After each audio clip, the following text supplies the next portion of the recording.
বাংলাদেশের গণতন্ত্রের বিকল্প নাম হচ্ছে বিএনপি। বাংলাদেশের উন্নয়নের প্রতীক হচ্ছে ধানের শীষ। বাংলাদেশের গণতন্ত্র রক্ষা করার যে দলের ইতিহাস, সেই দলের নাম বিএনপি। সোনালী বাজার, এমনি মটকা ভাঙ্গা, এমনি সন্নিবেশিত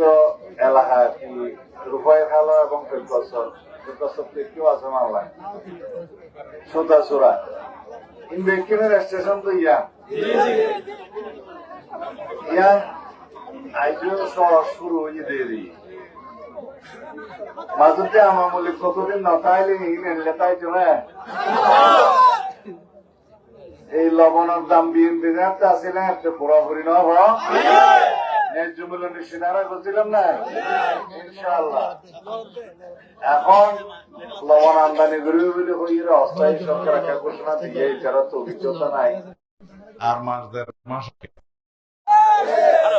তারপরেও পূর্ণাঙ্গ হঠাৎ নেওয়ার কারণে যারা তখন ভোট লইয়ে ব্যস্ত এক দেড় মাস ঠিক হইবে হইতে পারি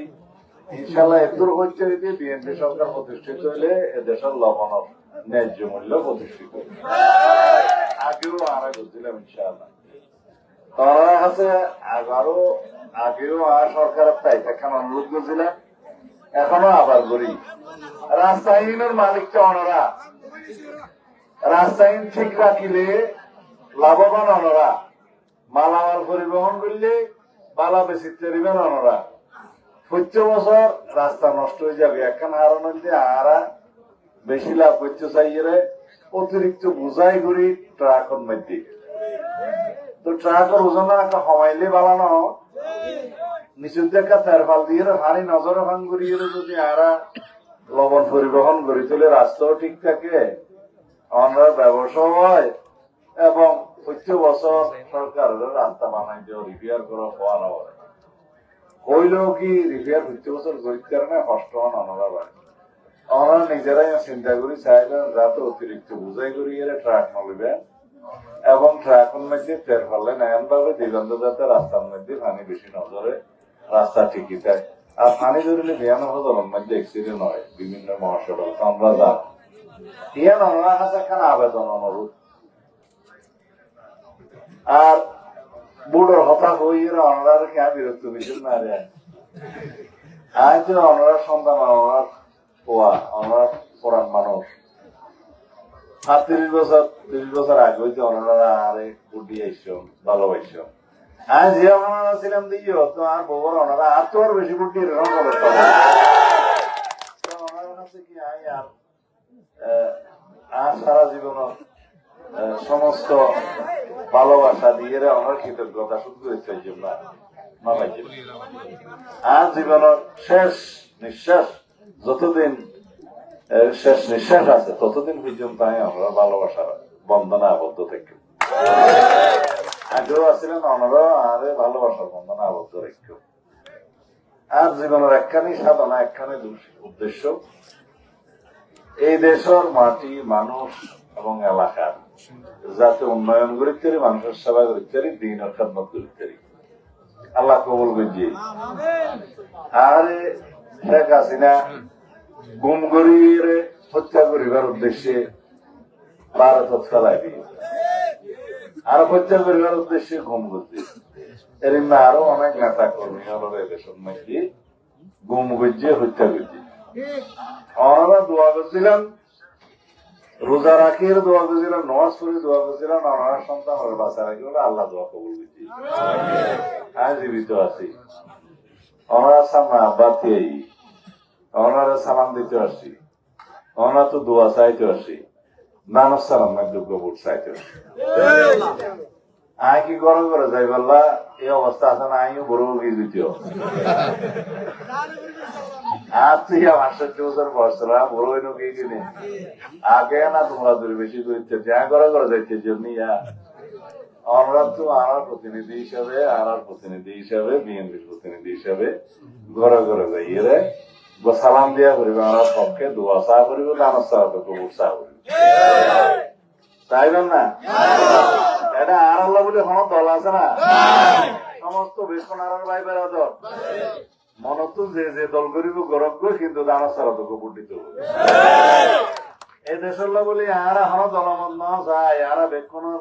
লইয়ের একখান সুসম্পর্ক করে বেক্ষণের প্রতি দায়িত্ব পালন করতে চাই বেক্ষণের সাহায্য করতে চাই অনেক নয় আরো দলমত চাই না রাজু কতদিন গুসই আছে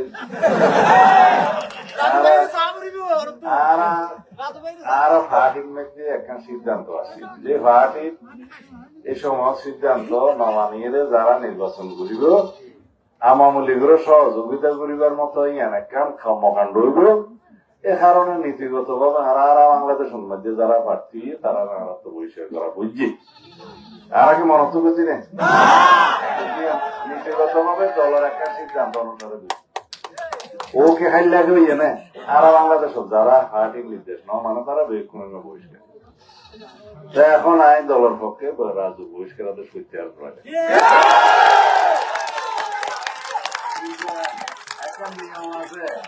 এখন নিয়ম আছে রাজস্ব এখন দরখাস্ত দিয়ে দলের কাছে একটা ক্ষমাবর্তনা করা হল জিয়ার নিয়ম আছে আর হাগস্থান দিলে এক করে এখন দানা ছাড়ার ফয়দা মাহমুদুল করিম মিয়ার ফুয়া মাহমুদুল করিম মিয়া দানা ছাড়ার এমপি আছিল আর মুরব্বী আছিল দলের ভাইস চেয়ারম্যান আছিল এই ইরা দানা ছাড়ার বাদ দিকে মনে দেখতে না তুই একখানা ভুল বুঝাবুঝি ইয়ে এই উপজেলা চেয়ারম্যান চেয়ে আওয়ামী লীগের সম্মতি চেয়ে দিলে কারণ এটা তো বিএনপির মানুষ এগুলো হইলে এনো পাস ওইলে আবার আমি জিহলতা ছিলাম যে জিহলত তো নেলিবার আগে বেগম সাহেব এমপি ভোট দিয়ে ইয়ার পর করে রাজু পাস তারপর ভোটের মধ্যে তো আইন নিজে ক্যাম্পেইন করছি না করি পাস ইয়ার পর ভোটের মধ্যে এই কেন করি আওয়ামী লীগ তো মানুষ এত অত্যাচার করছে যে সদায় প্রার্থী ভোট 500 যদি আরোগ্য হয় দিবলি তখন বিএনপি নির্বাচন নাও করে নীতিগত কারণে কিন্তু বাবু রাজুরও তো বিএনপি হিসাবে চিনি সুতরাং মানুষে অবশ্যই বিএনপির পক্ষে ভোট যাই হোক আর দেখুন একই পরিবারের একই সাথে থাকতাম ইনশাআল্লাহ এ দেশের মানুষের মনে থাকতাম সবসময় থাকতাম ইয়ান আর নীতি বাংলাদেশের মানবতা কি সোনালী বাজার এর অভাব না এই বাংলাদেশও তো শেখ হাসিনা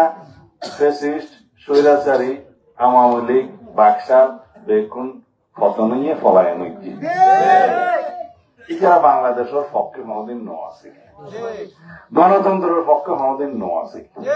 এছাড়া সবসময় একদল এবং একদলীয় রাষ্ট্র ব্যবস্থা একদলীয় সরকার ব্যবস্থা প্রতিষ্ঠা করি বললা শেখ মুজিবুর রহমানও চেষ্টা করছে শেখ হাসিনাও চেষ্টা করছে এছাড়া গণতন্ত্রের ভাষা কোনদিন বুঝতে নেওয়া চায় মানুষের ভাষা বুঝতে নেওয়া চায় যার কারণে সমলে উৎখাত গিয়ে এবারও গিয়ে তারা তো গণতন্ত্রের পক্ষের মানুষ তারা তো বেক্ষণের মতামতের মূল্য দিয়ে তা বলিব এদেশের সমস্ত ধর্মাবলম্বী যারা আছে যারা সংখ্যালঘিষ্ঠ আছে সংখ্যাগরিষ্ঠ আছে যারা অন্য ধর্মাবলম্বী আছে ছোটখাটো আছে বেক্ষণরে বাংলাদেশের নাগরিক হিসেবে শেয়ার করি কারণ অধিকার বাস্তবায়ন করে তা করিব নাকি না ইনশাআল্লাহ আমরা শান্তিতে বিশ্বাস করি আমরা উন্নয়নে বিশ্বাস করি আমরা বাংলাদেশের সমৃদ্ধিতে সমৃদ্ধির বিশ্বাস করি এবং বাংলাদেশের গণতন্ত্রের রক্ষা করি ইবার নামে বিএনপি বাংলাদেশের গণতন্ত্রের বিকল্প নাম হচ্ছে বিএনপি বাংলাদেশের উন্নয়নের প্রতীক হচ্ছে ধানের শীষ বাংলাদেশের গণতন্ত্র রক্ষা করার যে দলের ইতিহাস সেই দলের নাম বিএনপি এই দেশে বহুদলীয় গণতন্ত্র প্রতিষ্ঠা করেছে বিএনপির প্রতিষ্ঠাতা শহীদ রাষ্ট্রপতি জিয়াউর রহমান এদেশের গণতন্ত্রের বিকাশের জন্য যিনি কাজ করেছেন গণতন্ত্রকে বিকশিত করেছেন তার নাম দেশনেত্রী বেগম খালেদা জিয়া যে নেতা আমাদের নেতা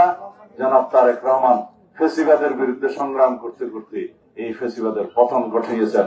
তার নাম জনাব তারেক রহমান এবং তার আমাদের দলের নাম হচ্ছে জাতীয়তাবাদী দল বিএনপি সুতরাং বাংলাদেশের দলের নাম কি বিএনপি বাংলাদেশের মানুষের প্রতীক কি গণতন্ত্রের প্রতীক কি? ধানের শীষ, উন্নয়নের প্রতীক কি? ধানের শীষ, এই দেশের গণতন্ত্র কারা রক্ষা করেছে? বিএনপি। ইনশাআল্লাহ ভবিষ্যতে আমরা সমৃদ্ধ গণতান্ত্রিক শক্তিশালী বাংলাদেশ প্রতিষ্ঠা করব।